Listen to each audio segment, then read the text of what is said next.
What's going on, guys? It's Greg here, aka NYPrepper. It is Sunday, April 28th, 2024, and I have some breaking news to share with you guys. Right now, it is 13:32 Eastern Time here in the United States, and we have some major breaking news coming in from the Middle East and from Europe. And I'm sorry I didn't post an update last night. I had a friend visit me from out of town, so I didn't get a chance to do an update last night. So all the information I'm sharing in this update is current as of Sunday afternoon, April 28th. So we have some major breaking news coming in from Crimea. Yesterday evening, there was a massive strike on Crimea by Ukraine with ATACMS, and it appears that Ukraine destroyed more Russian air defense systems with the ATACMS.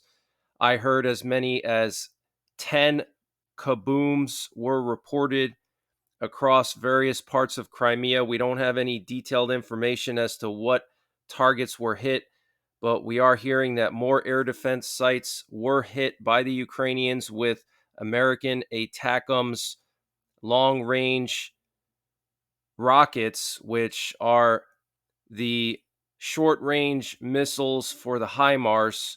They have a range of up to 200 miles, and I don't believe this is the main event, guys. Like I said in my previous updates this week, I do believe that Ukraine is going to launch a massive strategic strike on Crimea in the coming days, right before the Russian Victory Day celebration, which is on May 9th. So, any day now, we could see this massive strike on Crimea with American ATACMS missiles.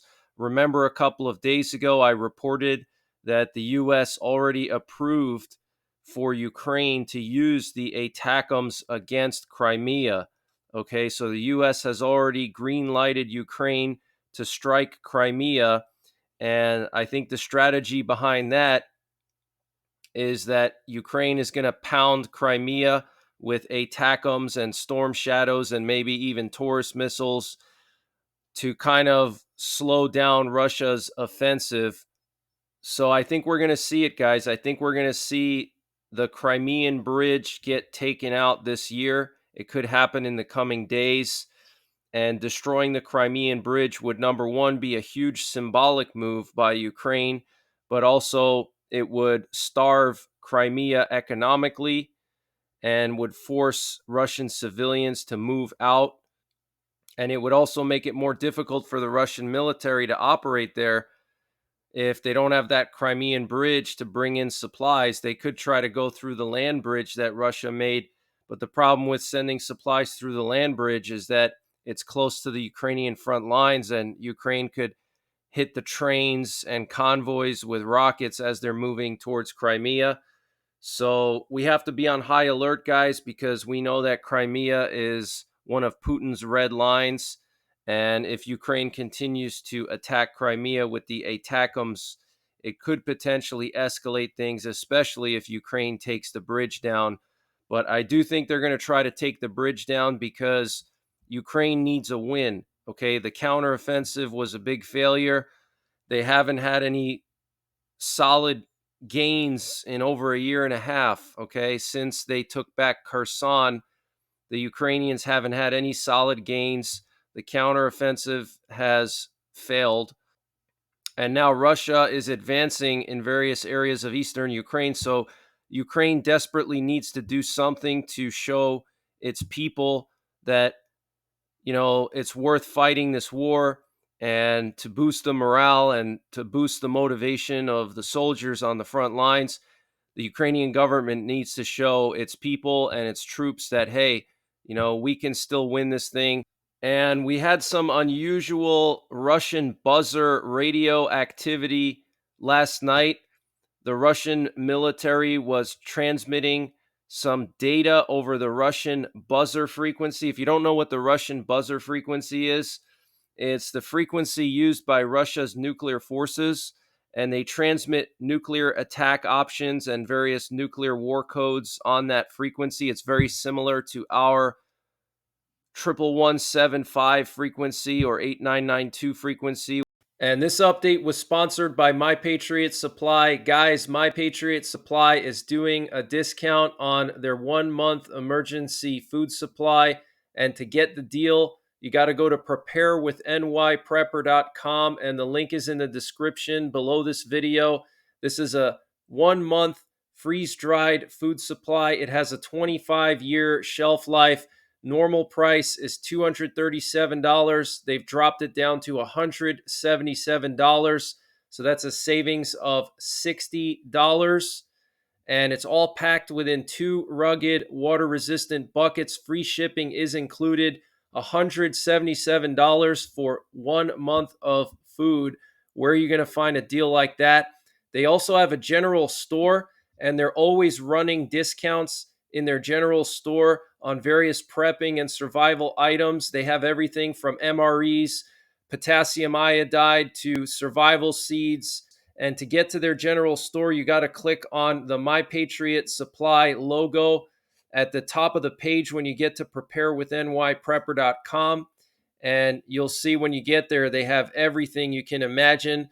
So use the link preparewithnyprepper.com to get $60 off the My Patriot Supply 1 month emergency food supply. That's $180 for 1 month of food, free shipping included. The link is in the description below this video. And also check out their general store. They have everything you can imagine prepping and survival related, and they're always running various discounts there.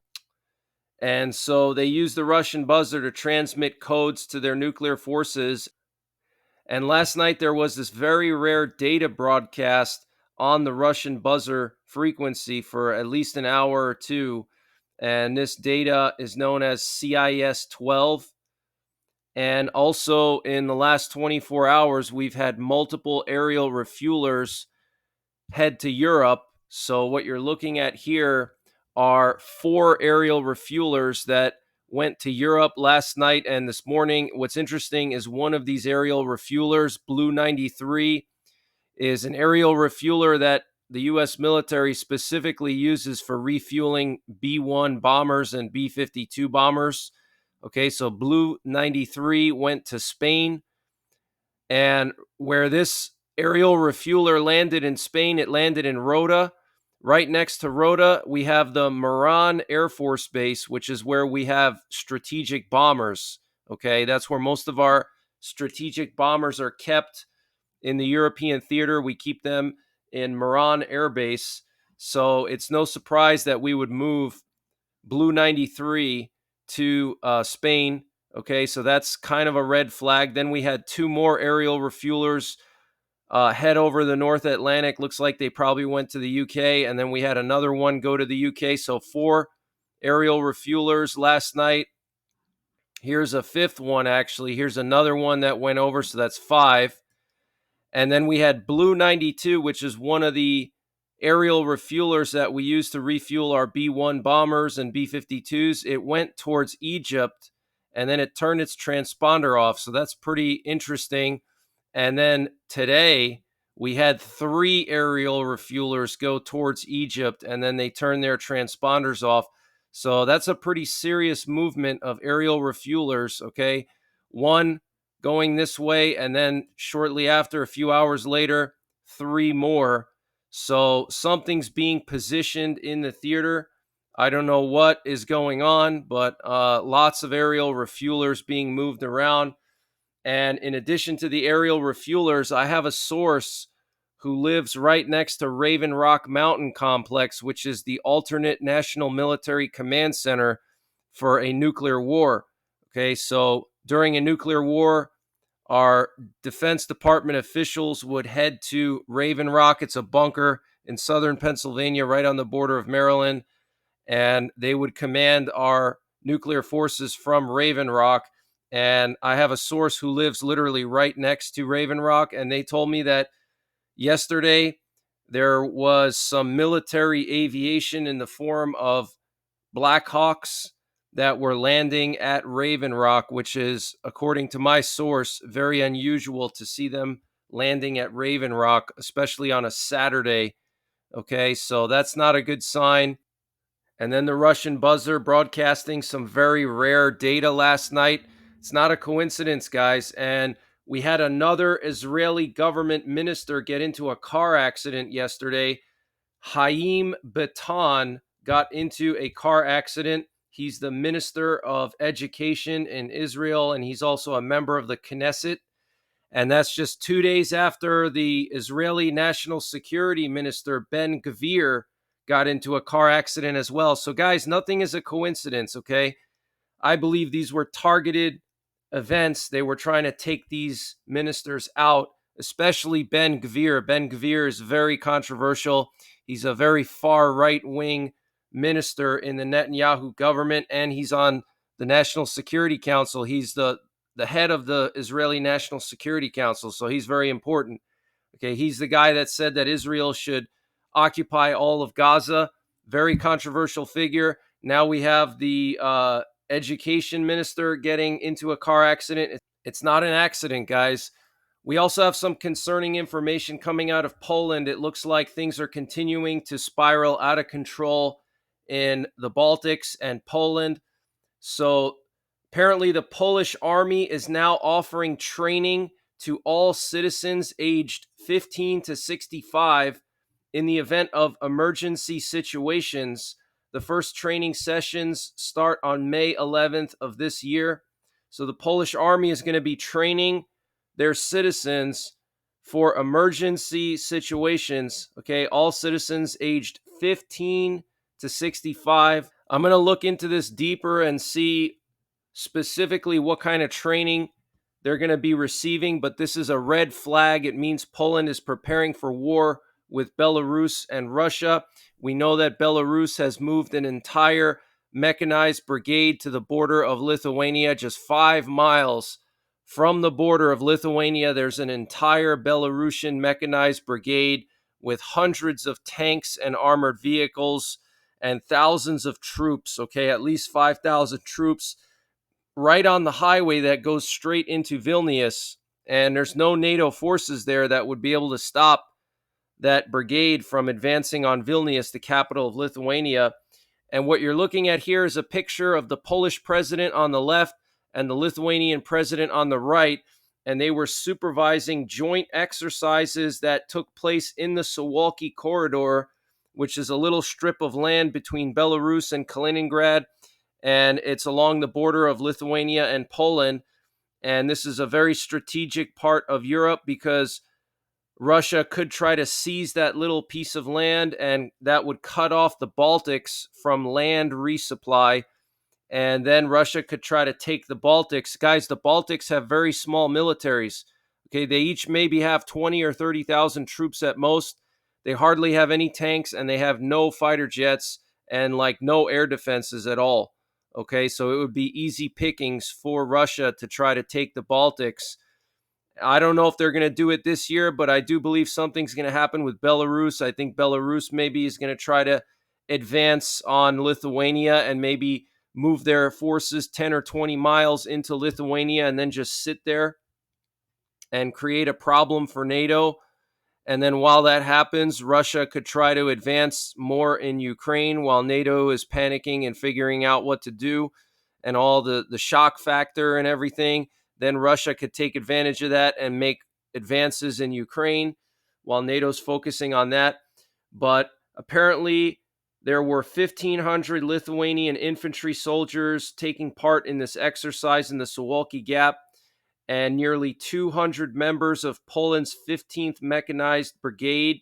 So a Polish mechanized brigade, which includes tanks, armored vehicles, and 1,500 Lithuanian infantry. Okay, so they're basically drilling to rapidly respond to a Russian or Belarusian attack on the Suwalki Gap. That's what this is for.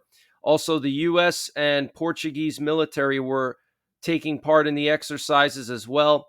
The Polish president said that there is a potential threat, which is why these exercises are going on.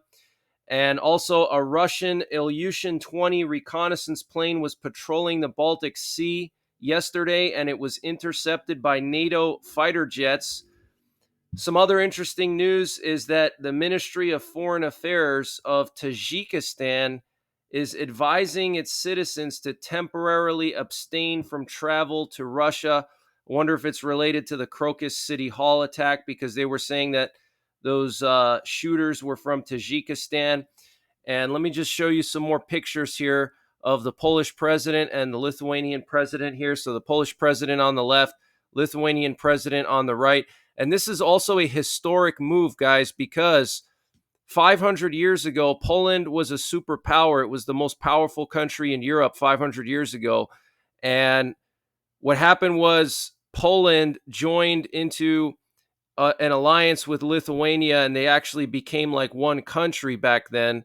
And it was when Lithuania and the Baltic countries joined with Poland that they became what was known as the Polish-Lithuanian Commonwealth. And that was the most powerful country, most powerful military in Europe for 200 years. And it was during the Polish-Lithuanian Commonwealth that Poland actually occupied Moscow for 2 years. Around 1612, the Polish-Lithuanian Commonwealth military forces went all the way to Moscow, and a Polish king was sitting in Moscow. They literally occupied Moscow, the only country ever to occupy Moscow. Okay, Napoleon failed, Hitler failed, but Poland was able to do it. And so this is very symbolic. And here we have some of the soldiers here, infantry. And here we have some video footage coming out of Europe. I'm not sure exactly where in Europe this is, but it's showing a massive convoy of military vehicles heading towards Poland. Apparently, this is a Russian-speaking person filming this, and you can see the subtitles here, towards Poland, Dutch army. These are the Dutch. So they're moving armored vehicles towards Poland. Okay, he says for 2 days now, these forces are going there. These forces are not ending. So a massive buildup of forces in Poland, guys. Okay, I'm telling you, something's going to happen with Belarus. Okay, Poland requested the nuclear weapons from NATO and from the US. They said that they're ready to accept NATO or US nuclear weapons. Okay, just a few days ago, and the Polish president said that talks about that are ongoing. So I think we're going to see it, guys. I think we're going to see US B-61s moved into Poland and Polish pilots getting trained on deploying B-61 nuclear gravity bombs, which are very powerful bombs. Okay, they have a blast yield of over 300 kilotons, which is just insane. I mean, that's like, 30 times as powerful as the Hiroshima and Nagasaki bombs, okay?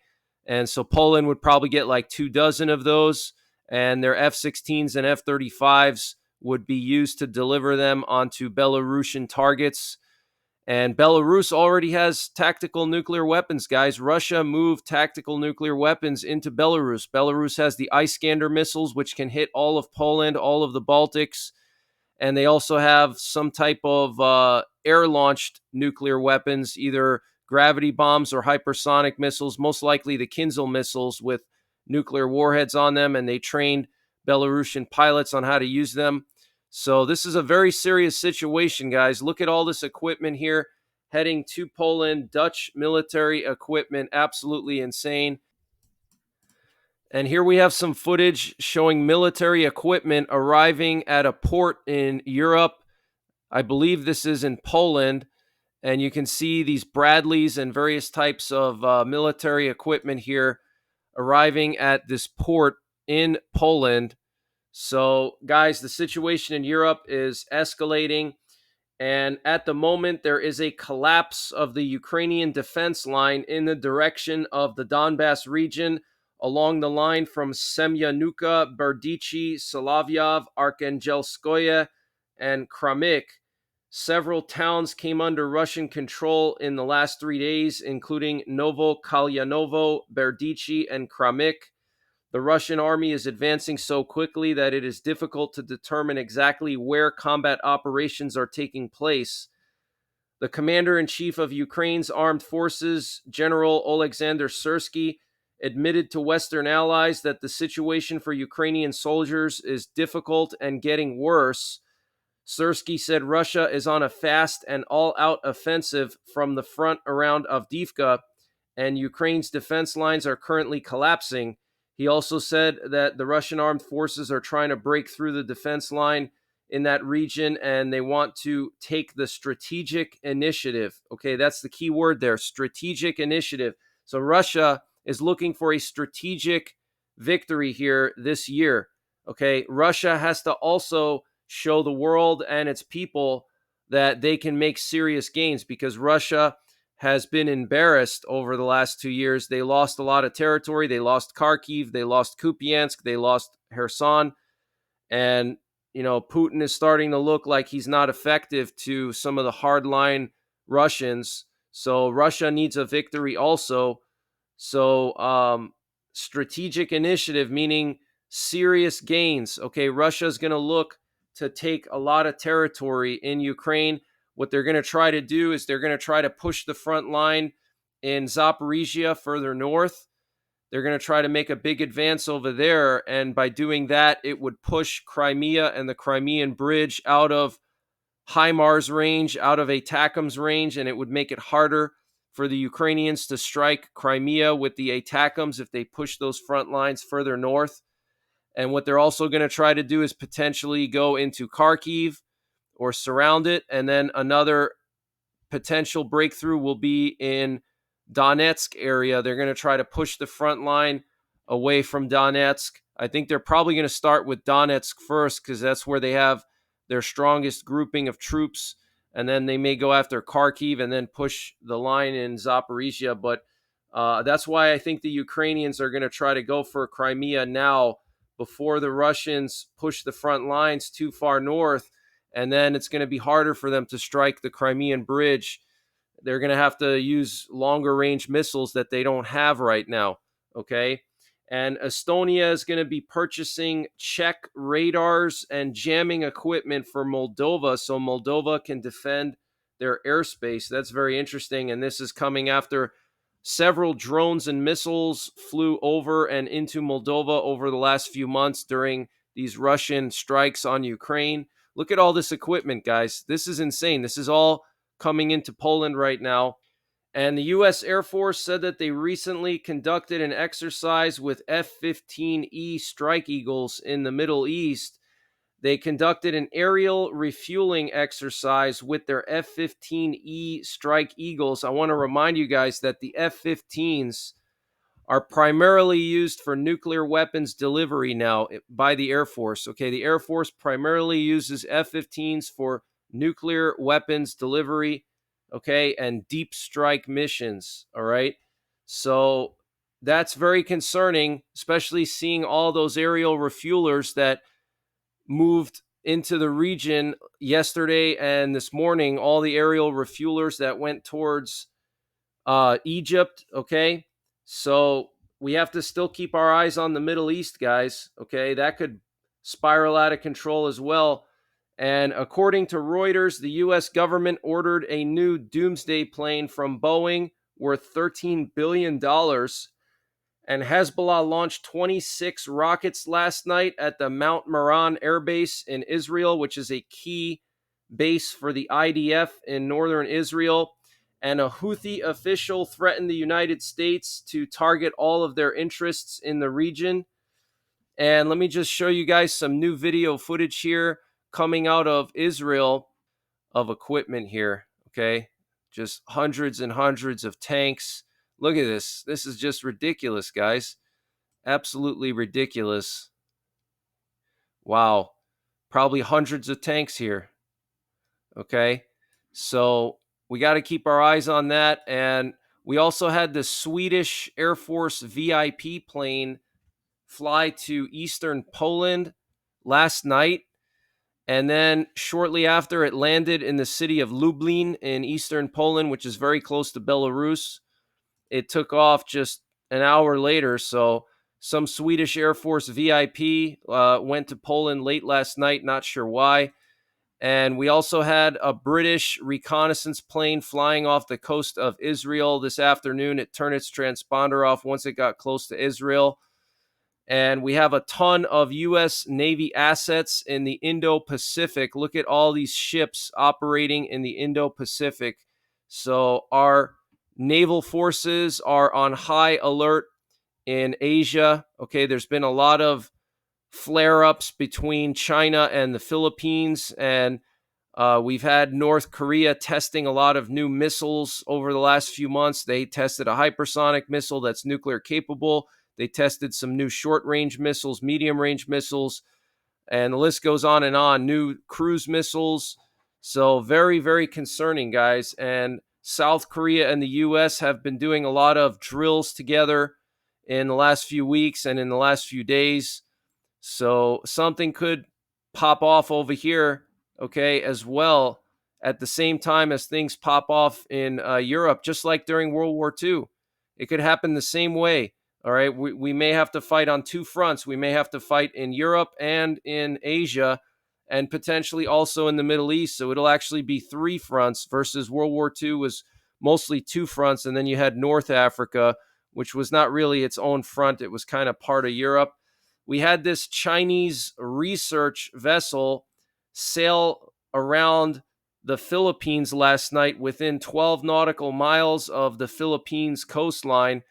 And obviously, it's not a research vessel, it's a reconnaissance vessel. So, very concerning. We've had a lot of incidents between Philippines fishermen and Chinese Coast Guard, and Philippines Coast Guard and Chinese Coast Guard. The Chinese Coast Guard has been harassing Philippine fishermen and the Philippines Coast Guard.